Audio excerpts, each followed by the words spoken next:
জাগো হিন্দু পরিষদের ক্যাম্পে যেতে পারেন। পাশাপাশি হিন্দু গীতা স্কুল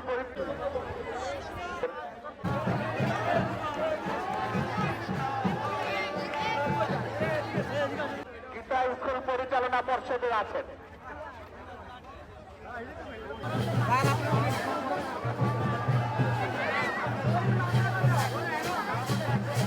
আপনি জগন্নাথ দেবকে দর্শন করুন এবং আমাদের যে সাহিত্য ভান্ডার আছে সেখানে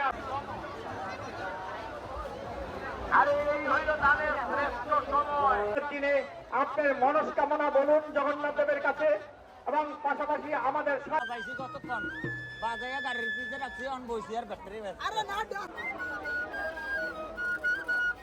জয় জগন্নাথ।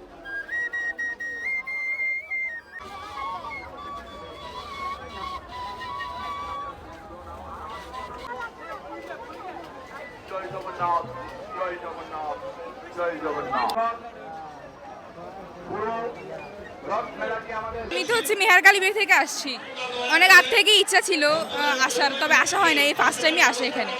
অনেক আগ থেকে শুনছি আসার মানে বাংলাদেশের অনেক বড় একটা রথযাত্রা হয় এখানে, এই জন্য আর কি। জর্জিয়া থেকে এসেছি শুধু রথ উদযাপন করার জন্য। এটা আমার মাতৃভূমি, আমার এলাকা। শুধু রথ উদযাপন করার জন্য আমি এখানে এসেছি আর কি। মেলা আছে, মেলায় কেনাকাটা করবো, জগন্নাথ দর্শন করবো, প্রসাদ ভোগ দেবো, এই জন্য আমরা সবাই ঘুরতে আসছি এদিকে। জগন্নাথ দর্শনের জন্য অনেকদিন ইচ্ছা ছিল, আসতে পারি নাই। কাজের ফাঁকে এবার আসা হলো আর কি, অনেক ভালো লাগতেছে। আমি কলকাতা থেকে এসেছি, রথ উপলক্ষে এসেছি রথ দেখার জন্য, কারণ এটা মানে এশিয়ার মহাদেশের দ্বিতীয় বৃহত্তর রথযাত্রা।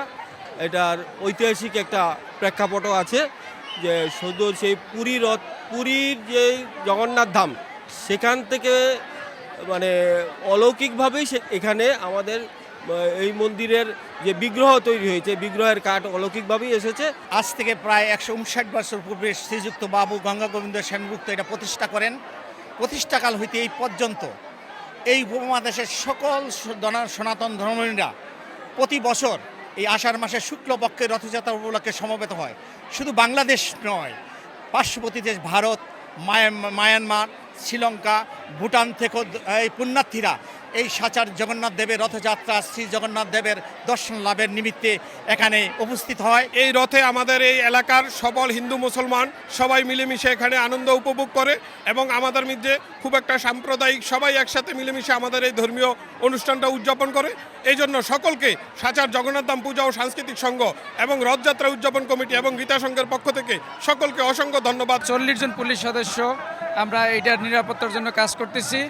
পাশাপাশি আমি মনে করি শান্তিপূর্ণভাবেই আমাদের এই সাচার জগন্নাথ ধাম যে রথযাত্রা এটা খুব সুন্দরভাবে সম্পন্ন হবে।